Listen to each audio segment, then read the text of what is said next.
Saudara Presiden Donald Trump mengatakan pengamanan Selat Hormuz bukan urusan Amerika Serikat. Sambil memperkirakan Amerika Serikat akan berhenti menyerang Iran dalam 2 hingga 3 minggu. Berbicara kepada wartawan di ruang Oval, Trump mengatakan AS tidak akan terlibat atas apa yang terjadi di Selat Hormuz. Menurutnya tanggung jawab untuk menjaga jalur vital tersebut ada pada negara-negara yang bergantung pada Selat Hormuz. Trump juga memprediksi perang akan selesai kemungkinan 2 atau 3 minggu. The U.S. will be gone or done with the war. I think we're 2 or 3 weeks. Not 3 weeks. If it is, We'll leave because there's no reason for us to do this. Look, problem with the Strait, a guy can take a mine, drop it in the water, and say, "Oh, it's unsafe." It's not like you're taking out an army or you're taking out a country or they can drop it, or you can take a machine gun from the shore and shoot a few bullets at a ship, or maybe an over-the-shoulder missile, small missiles. That's not for us. That'll be for France. That'll be for whoever's using the strait. But I think when we leave, probably that's all cleared up. Today I heard tremendous numbers of ships were sailing through.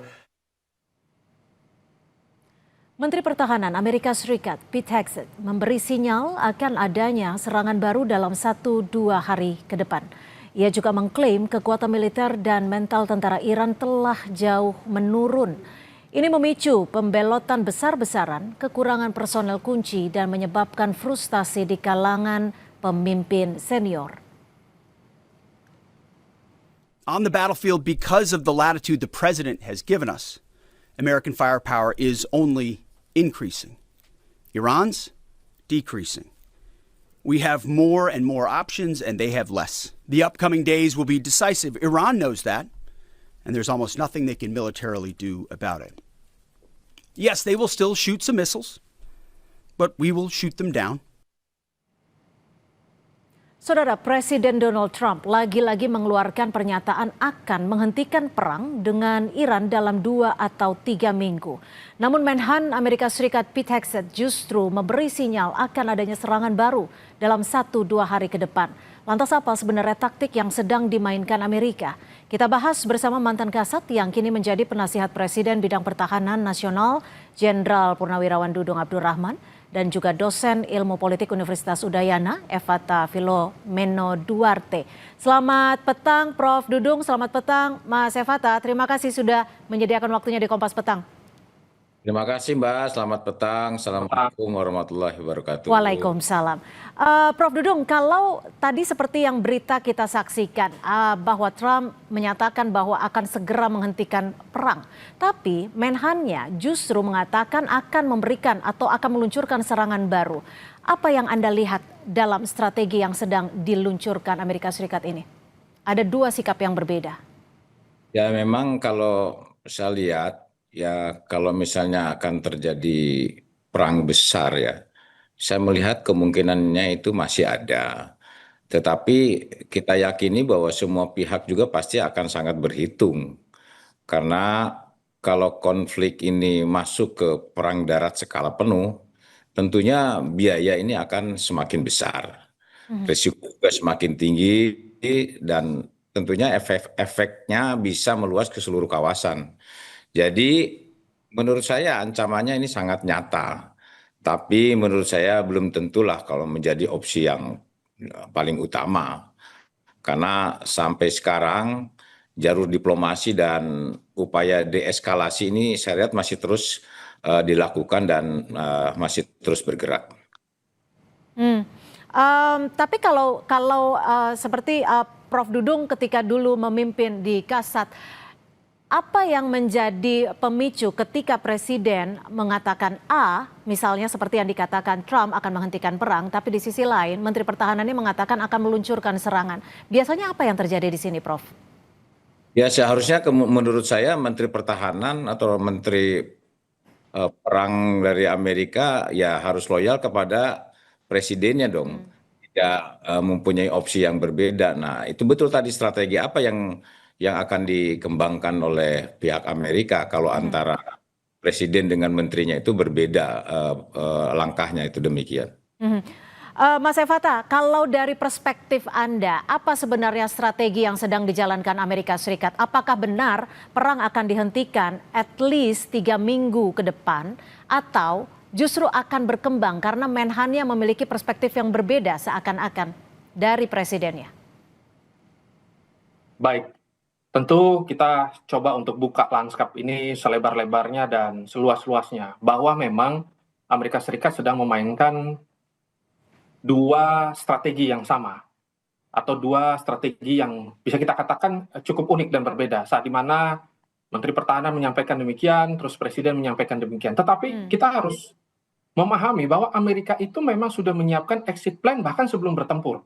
Jadi kemenangan menurut Amerika tidaklah untuk membumi hanguskan Iran secara total, tetapi dia mengatakan bahwa dia ingin menyampaikan bahwa mereka berhasil mundur kemampuan Iran sampai ke belakang. Nah, ini adalah bagian dari strategi yang dimainkan oleh Amerika, sehingga kebingungan-kebingungan ini sebenarnya sudah berada pada titik terang. Dan yang paling menarik adalah bahwa ternyata serangan atau titik-titik sisi yang nanti diancam oleh Iran, ya, itu merupakan titik-titik yang merupakan bagian terpenting dari Amerika. Salah satunya adalah pemilik saham dari 18 perusahaan yang tergabung dalam S&P itu terancam terbakar semua karena mereka akan menyerang di titik Abu Dhabi. Nah, kalau titik di Abu Dhabi itu nanti diserang, fasilitas air diserang, maka Amerika akan kehabisan darah.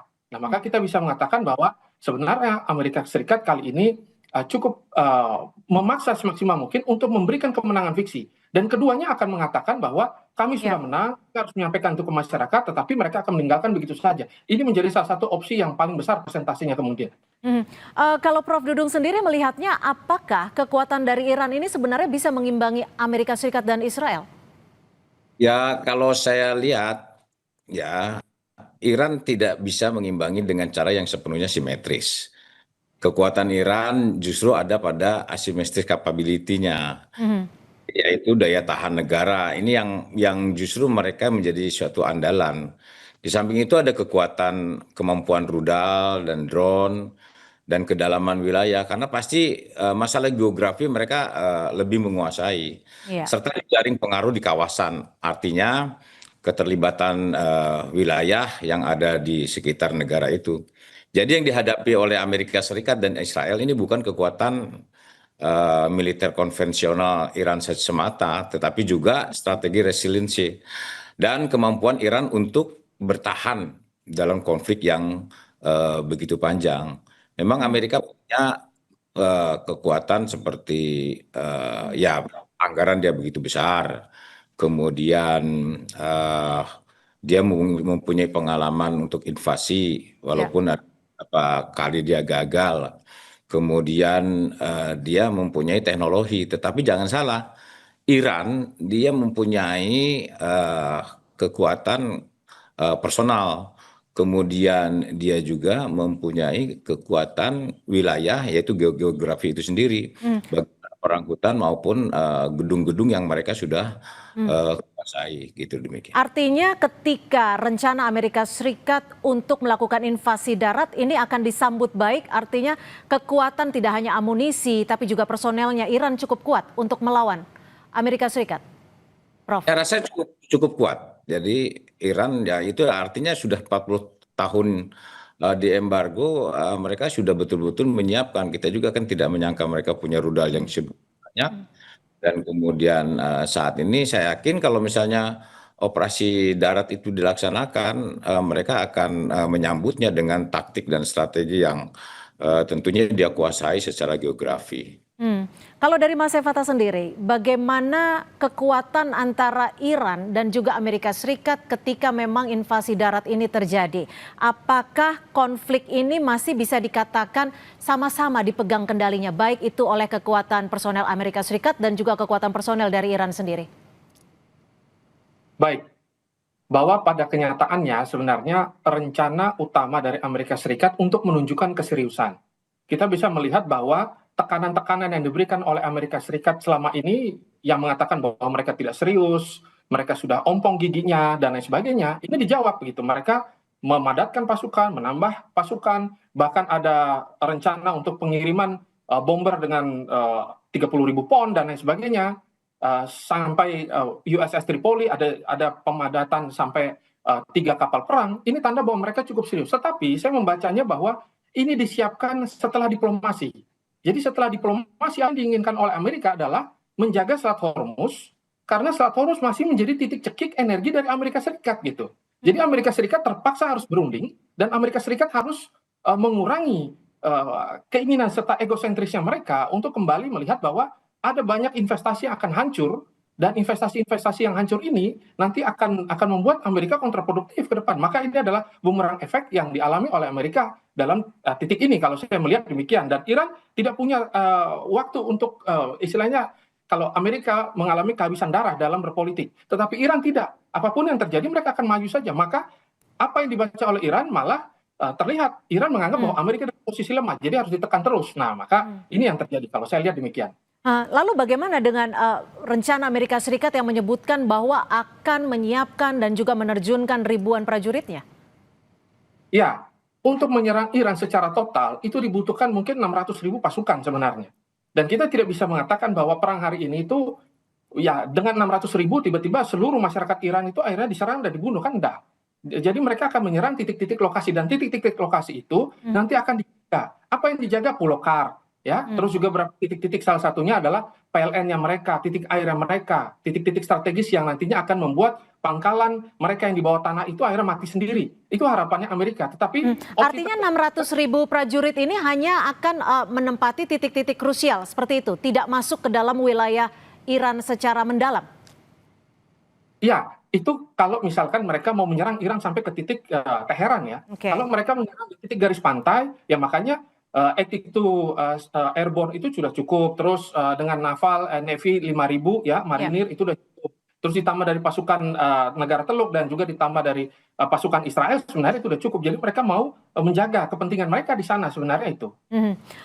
Prof. Dudung, kalau seperti yang disebutkan Presiden Trump ketika perang bisa mulai ataupun masih bisa berlanjut 2-3 pekan mendatang, apakah kunci kekuatan Iran ini masih bisa mengimbangi Israel AS selama sebulan ke depan? Ya, kalau menurut saya kita kan tadinya tidak tahulah kekuatan Iran sampai sedemikian dahsyatnya, tetapi rupanya kenyataannya mampu mengimbangi.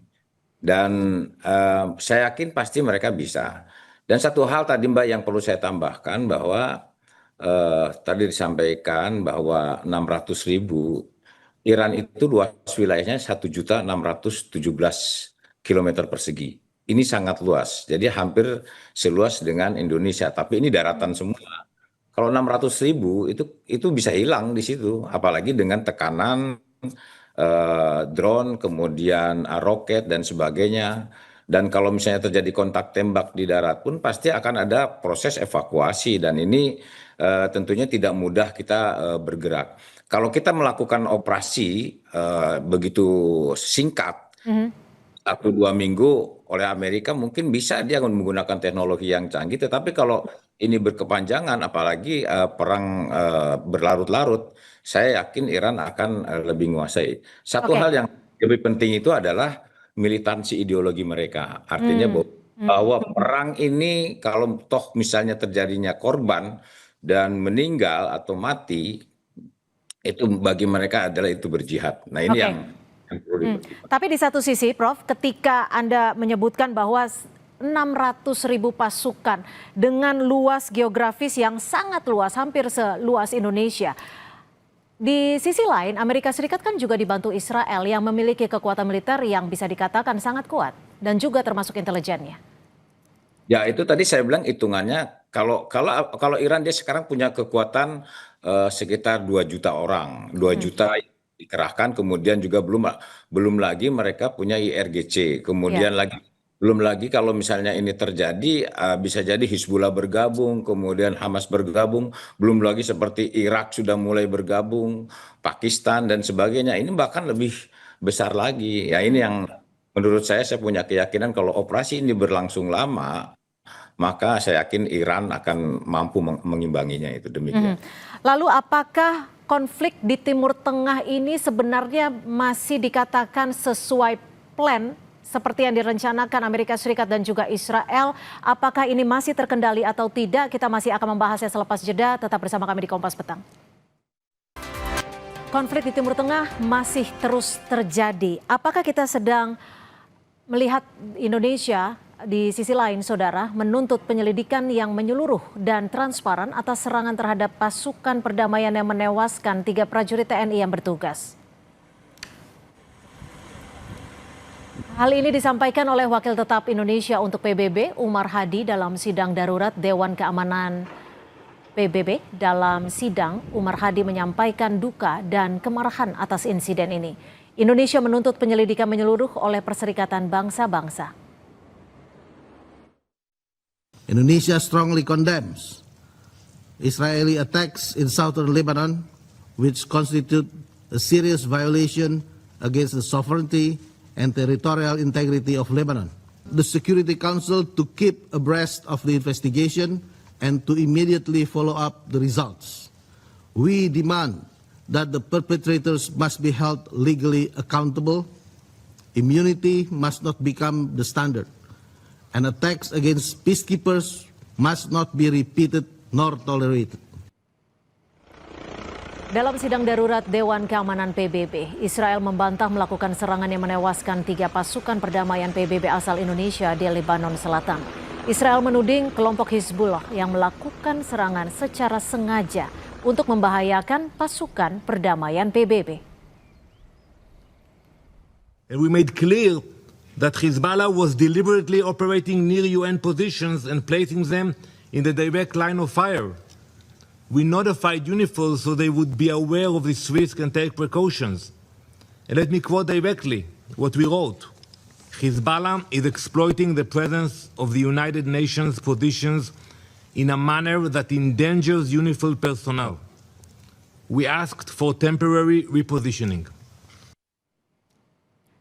Dan kita masih akan melanjutkan dialog pada sore hari ini. Mas Yafata, apakah sebenarnya saat ini ketika konflik di Timur Tengah belum juga mereda, belum juga usai, apakah sebenarnya kita sedang melihat konflik yang tidak terkendali, yang tidak sesuai dengan plan serangan Amerika Serikat dan juga Israel? Karena kita tahu sekarang Iran juga dibantu oleh Houthi, dibantu oleh Hizbullah, bahkan di sisi lain Rusia dan Tiongkok juga masih membackup secara dalam tanda kutip secara tidak terang-terangan.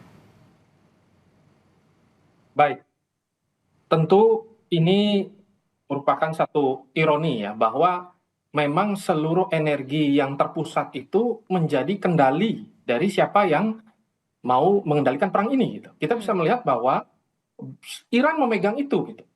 Titik di laut, terus juga sampai di beberapa wilayah negara yang sebenarnya harusnya terbebas, tapi karena mereka bermain mata dengan Amerika juga diancam begitu. Dan Amerika Serikat yang awalnya berupaya semaksimal mungkin untuk memberikan leverage, titik tekan yang sangat luar biasa, terpaksa harus melihat bahwa perang ini akhirnya menciptakan satu kondisi yang tidak terkendali. Maka semua pihak akhirnya terpaksa untuk kembali melihat bahwa tujuan dari perang ini apa. Maka Amerika menyampaikan bahwa tujuan kami adalah memukul mundur kemampuan. Iran mengatakan bahwa kami tidak kalah, kami juga tidak mau menerima apapun ya yang disampaikan oleh Amerika. Maka kemenangan dan juga kemenangan dari dua versi inilah yang nanti akan membuat situasi kembali kondusif. Itu dibaca oleh pasar. Nah, maka sebenarnya kita bisa melihat dari kedua sisi mereka sama-sama berupaya semaksimal mungkin untuk mengkalibrasi ulang dan juga menegosiasikan ulang. Nah, dengan cara apa? Tidak langsung memang gitu. Nah, maka nanti kita akan melihat hal tersebut terjadi. Tetapi Israel tetap nggak bisa kita hitung nih. Israel akan tetap berada pada posisi bahwa ini harus menjadi titik yang paling prima menurut mereka. Jadi serangan-serangan apapun yang mereka lakukan juga akan membuat mereka justru dalam kondisi hari ini cukup kebingungan karena trilema ya.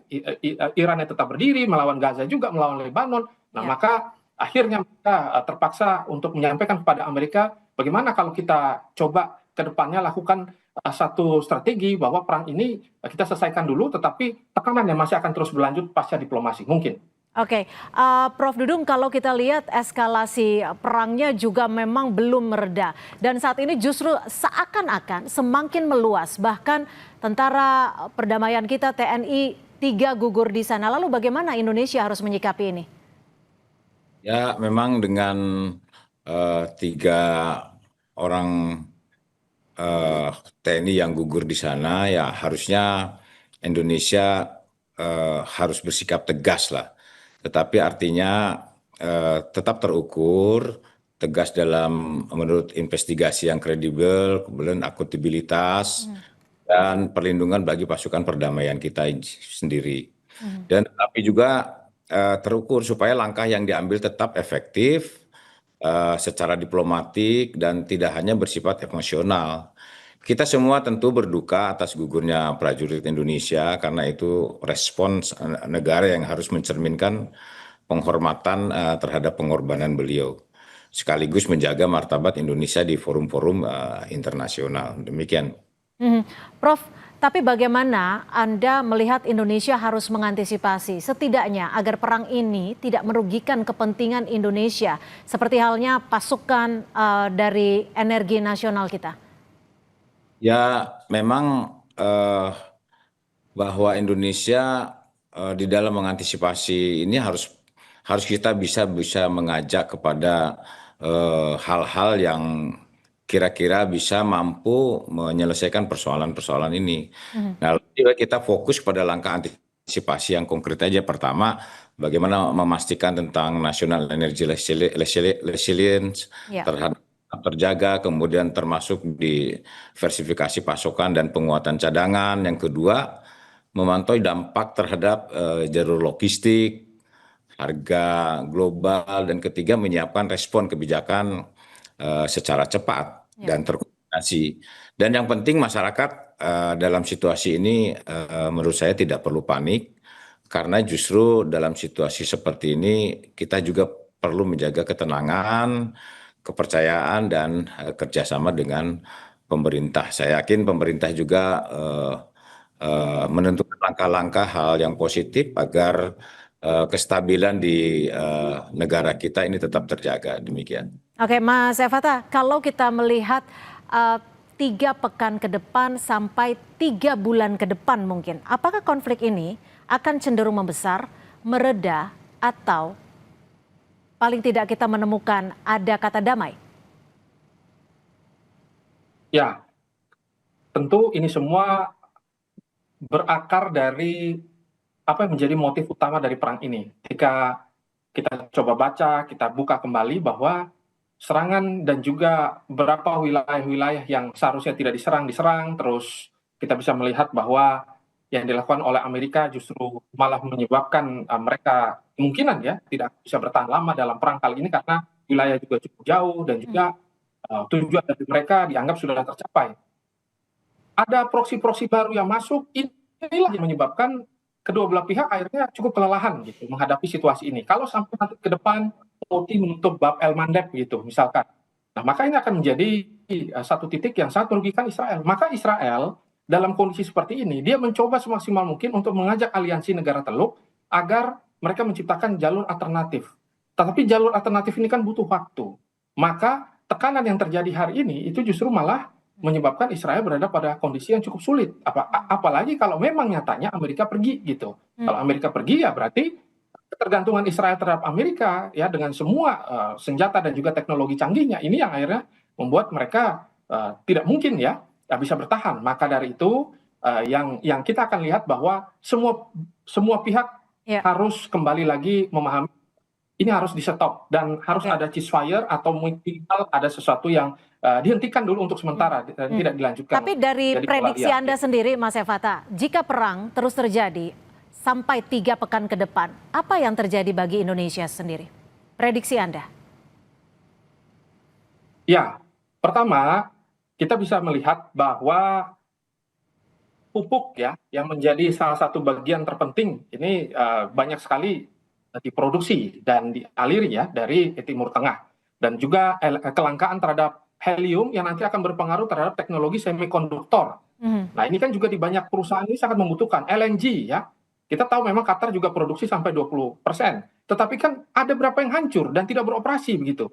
Terus aluminium ya, terus petrokimia, terus habis itu bromin yang dibutuhkan oleh Israel. Nah, kalau di Indonesia mungkin kita tidak terlalu membutuhkan itu, tetapi yang paling krusial itu terkait dengan tadi berapa hal itu, pupuk, ya helium, ya dan juga LNG. Nah, maka dalam kondisi seperti ini, dampak-dampak yang bisa mengenai kita adalah bagian dari situasi energi. Dan juga kita bisa melihat bahwa Australia ini kan menjadi PIC juga dari Amerika Serikat. Maka kalau perang ini melebar dan tiba-tiba Cina melakukan agresivitas, tiba-tiba kita tidak bisa hitung, maka bisa saja perang ini akan menjadi tambah lebar dan momentum dari negara-negara lain melihat kelemahan ini sebagai bagian dari upaya untuk bisa saja memulai perang dunia ketiga langsung gitu.